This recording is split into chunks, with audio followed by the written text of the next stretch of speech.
बारे में थोड़ा सा हमें उपदेश यहाँ पर करेंगे। सूरज जी कृपया आप ऊपर आइए। मैं अनुरोध करूंगा महिला शाखा के अध्यक्ष श्री सुनीता बजाज एवं पुरुष शाखा के संगठन महामंत्री पवन जी करवा आप दोनों स्टेज पर हैं।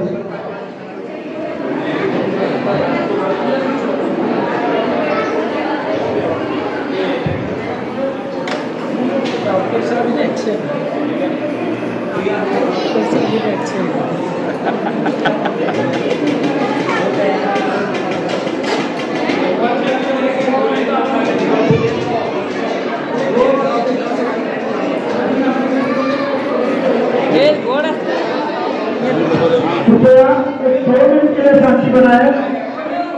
रोहित जी ने आज के जमाने में हीरो हीरोइन पर मूवी पर कम उम्र में बोलने वाले बहुत लोग मिल जाएंगे, पर धर्म के बारे में बोलने वाले बहुत कम लोग हैं। डॉक्टर के साथ साथ इन्होंने कृष्णा के विषय में बहुत ही अच्छा प्रयास किया है, तो 2 मिनट के लिए इनके विचार हमें सुनना है। कृपया शांति बनाए। महिलाएं एवं पुरुष आपस में बातचीत ना करें।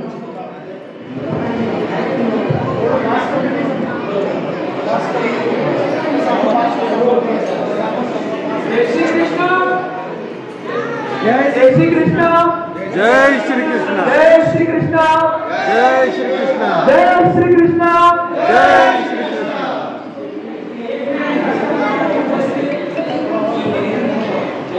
उपस्थित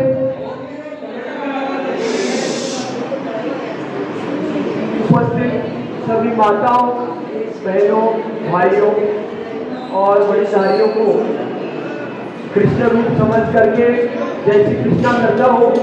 एक बार फिर से जोरदार मेरे साथ आप जयकारा करेंगे। जय श्री कृष्णा। जय श्री कृष्ण। जो प्लेट खाना खा रहे हैं वो प्लेट नीचे रख के दोनों मुट्ठी बीच करके पूरी ताकत से बोलेंगे। नीचे मंदिर में पता चलना चाहिए कि ऊपर सत्संग का सनातन का कार्य चल रहा है। तो जय श्री कृष्ण। जय श्री कृष्ण। तो सर्वप्रथम मारवाड़ी युवा मंच और बेटाओं शाखा सोलापुर इनका आभारी हूँ कि यहाँ पर अपने मन की बात कहने का और अपने मन के विचारों को आपके समक्ष कृष्ण भक्ति को अपने शब्दों में आपके सामने प्रस्तुत करने का अवसर मिला है। वैसे आप सभी लोग या तो मेरे से उम्र में बहुत बड़े हैं या उम्र में छोटे हैं, मेरे बराबरी के कम हैं, पर फिर भी कुछ बातें जो मैं समझ पाया हूँ या जो मुझको लगता है आज के सारे युग को देख करके, यूथ को देख करके, भारतीय जागरूक होती हुई संस्कृति को देख करके, तो संक्षिप्त में कुछ 5-7 मिनट आपसे बात करना चाहूँगा। आप सभी माताओं से और बहनों से अनुरोध है कि आप ध्यान से सुने। आप सबने अपने बालकों को और बालिकाओं को कृष्ण और राधा रूप में जो श्रृंगार किया है उनका, और इस कॉम्पिटिशन के माध्यम से उनके ऊपर कृष्ण और राधा के जो संस्कार किए हैं वो बहुत ही अद्भुत है। आप सभी को एक गीत याद होगा जिसमें जहां डाल डाल पर सोने की चिड़िया करती है बसेरा, ये गीत हमको सबको पता है। और इसमें कड़वा आता है जहां पर वर्णन किया जाता है कि यहाँ का हर बालक एक मोहन है और बाला है राधा। तो वो चीज को, उस गीत को आप लोगों ने अपने इस कार्यक्रम के माध्यम से सिद्ध किया है। ये बहुत बड़ी उपलब्धि और बहुत बड़ी बात है, इसलिए आप सभी अपने लिए जोरदार तालियां बजाएं। इसी तरह तीन पॉइंट्स को लेकर के, 3 मुद्दों को लेकर के अपनी बात को आपसे कहूंगा। बात नंबर 1 कि ये जो उत्सव आपने गोपालाष्टमी या कृष्ण जन्मोत्सव के माध्यम से किया है, तो आप देखते हैं कि हर साल कृष्ण जन्मोत्सव की तारीख तो अलग होती है पर तिथि वही होती है। श्रावण मास के शुक्ल पक्ष के अष्टमी को रोहिणी नक्षत्र में भगवान श्री कृष्ण जब जन्मे तो उस दिन रात को 12 बजे हम सभी अपने घरों में, मंदिरों में इस उत्सव को मनाते हैं। इससे हमको सीखने वाला संदेश ये है कि जिस प्रकार हम भगवान श्री कृष्ण की जन्म के उत्सव को तिथि के अनुसार मनाते हैं, उसी प्रकार से अपने जन्म को भी अपने तिथि के अनुसार मनाना है। अब आप बोलेंगे वो तो हमको पता ही नहीं है, तो आपको पता है आपके जन्म की तारीख, आपको पता है आपके जन्म का महीना और आपको पता है आपके जन्म का वर्ष, और आप गूगल पे अगर जाकर के डालेंगे, जैसे मेरे जन्म की तारीख 16 अगस्त 1999 और मैं 16 अगस्त 1999 की तिथि ऐसे डालूंगा, इसमें अनेक वेबसाइट आ जाएंगे जो मेरे को एग्जैक्ट तिथि, ग्रह, नक्षत्र सब बता देंगे, तो उसको अपलोड कर सकते हैं। इसका महत्व जो है, ये हम भारतीय हैं, हमारी परंपरा है, इसलिए हमको करना है, ऐसा नहीं है।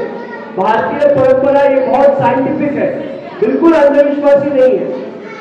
साइंटिफिक ऐसी है कि सारी गति सूर्य और चंद्र के हिसाब से होती है, पर अंग्रेजों को ये समझा नहीं, उनको आता नहीं, इसलिए उन्होंने 30 और 31 ये 2 महीनों के कैलेंडर हमको दे दिए, और 4 साल में लीप ईयर होता है और 29 का फरवरी का महीना होता है, ऐसा बता दिया। पर भारतीय इस एस्ट्रोफिजिक्स में बहुत आगे रहे, और इसके कारण हमारे सारे कार्य ये तिथि अनुसार होते हैं।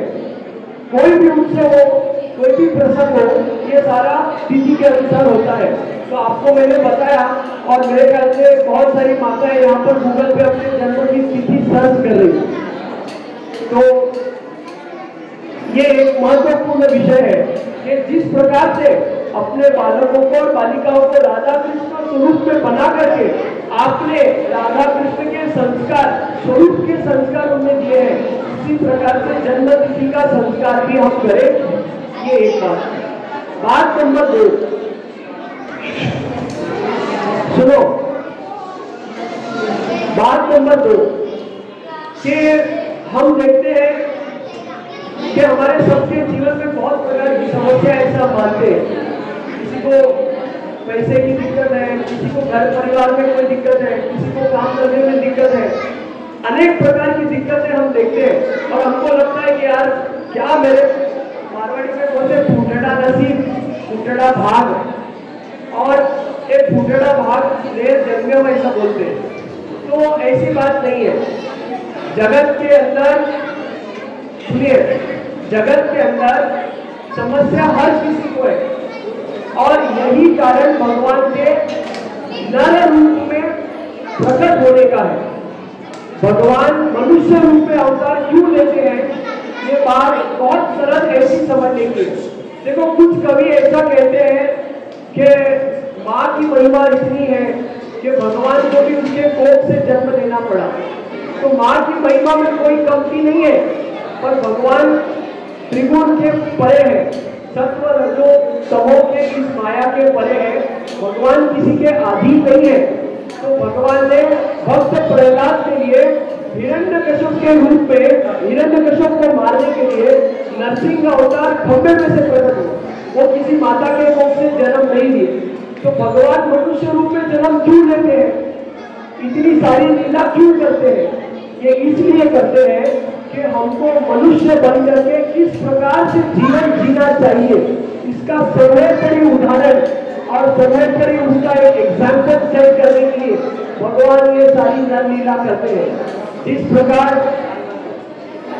प्रकार आप श्री रामचंद्र जी का, भगवान श्री रामचंद्र जी का जीवन चरित्र देखेंगे, तो सीता जी का हरण होने के बाद भगवान रोते हुए वन में उनको ढूंढते हैं।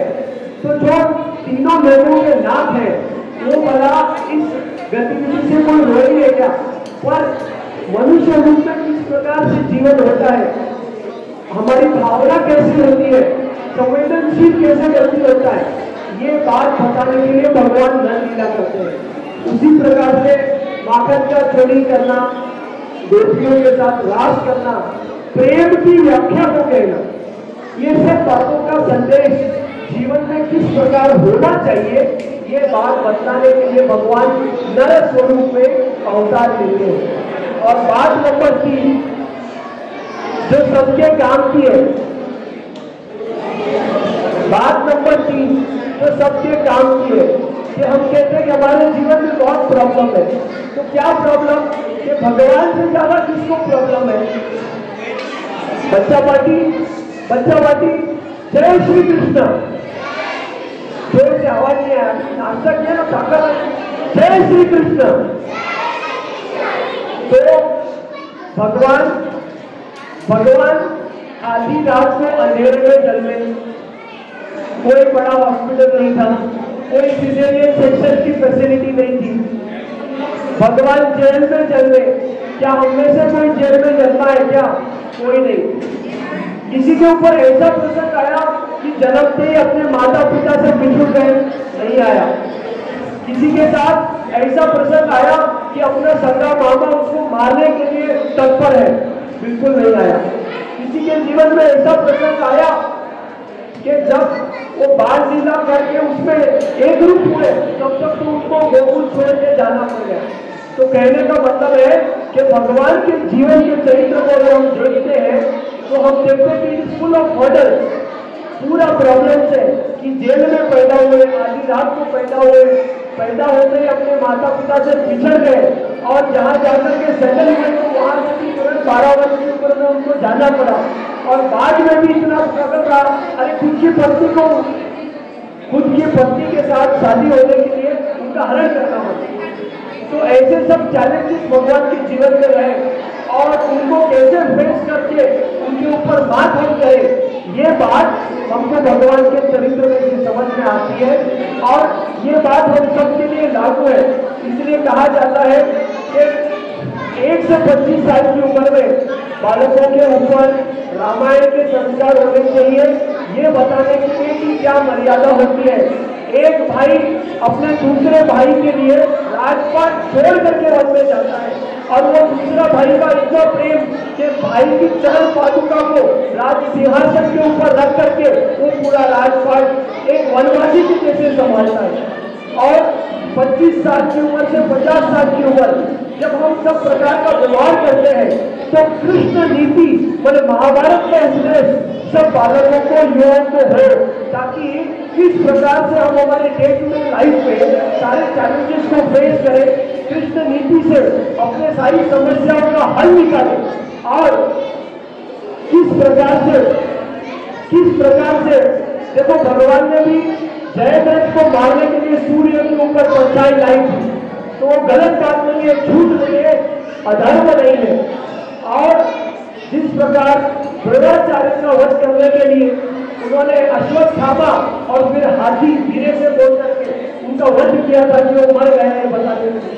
तो कभी कभी अर्ध सत्य भी बोलना पड़ता है और ये आजकल के हमारे डे टू डे लाइफ में बहुत कॉमन है कि आप पूरा सत्य बोल नहीं सकते क्योंकि आपके अननेसेसरी ओपोनेंट खड़े हो जाएंगे और पूरा झूठ बोलना आपकी नीतिमत्ता में नहीं बैठता।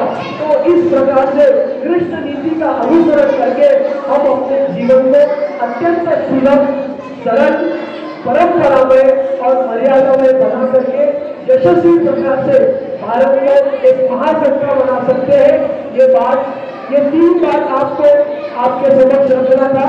पहला, तारीख नहीं तिथि को अपनाना है। बात नंबर 2 कि भगवान मनुष्य रूप हमको जीवन चरित्र बताने के लिए करते हैं, आइडियल ह्यूमन कैसा होना चाहिए। और बात नंबर 3 ये समस्या सभी के जीवन में है, भगवान के जीवन में भी है, पर भगवान ने कैसे फेस किया ये सीख करके समझ करके अपने जीवन का हम कर्म कल्याण करें।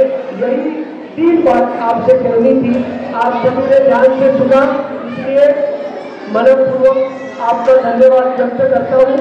और जिस प्रकार से आज आभूषणों और वस्तुओं द्वारा इन बालकों और बालिकाओं को अपने कृष्ण और राधा का स्वरूप दिया है, उसी प्रकार से इनके ऊपर संस्कार भी आपको राधा और श्री कृष्ण को के ही करना है। यह आप सभी माता पिता की बहुत बड़ी जवाबदारी है और ये आप अच्छे से पार लगाएंगे तो ही भारत के स्वर्णिम युग का पुनरुत्थान होगा, ऐसी मान्यता है। जय श्री कृष्ण, धन्यवाद।